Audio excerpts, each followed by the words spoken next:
Hello guys, muli magandang araw sa ating lahat.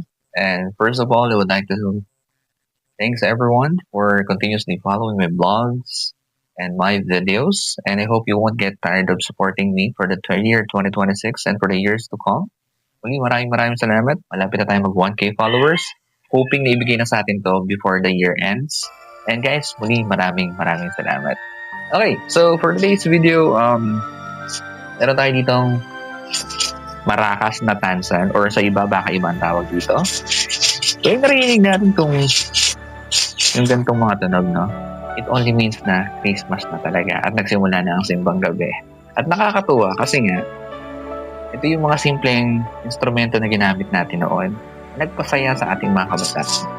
Kasi ito punong-puno to ng alaala, punong-puno ng kasiyahan. Sa ultimo kada piso makukuha mo sa bawat bahay na nakakantahan mo is malaking bagay bilang bata noon. Kasi, yung panahon naman na yun, hindi naman ganun kamahal yung mga bilihin. Early 80s to early 90s, mga ganyan.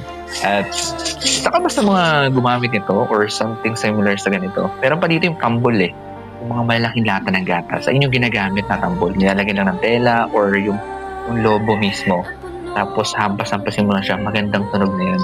At, magandang i-rhyme sa mga kantang kinakanta natin noon. At nakakatuwa ngayon kasi nga, yung mga bata is parang nag-evolve na rin. Pati yung mga kanta nila is mga makabago. Hindi tulad ng mga time natin na mga batang 90s na yung sa may bahay, mga ganyan, jingle bells. Pero ngayon makakarinig ka na ng mga bagong kanta mula sa kanila. At nakakatuwa. Kasi nga, naaalala mo yung bagay na ginagawa mo. It brings back memories when you were still a child. And sana, kahit nagkakaedad na tayo at maaaring nakakalimutan na yung tradisyon na ginagawa natin is, matry pa rin natin.